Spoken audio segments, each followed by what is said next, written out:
మన పాపాల కోసం ఆయన రక్షణ చేశారు. సర్వలోకానికి రక్షకుడు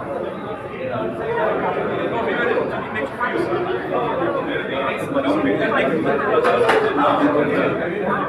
మతాలు కులాలు మనం కలెక్ట్ చేసుకుంటాం.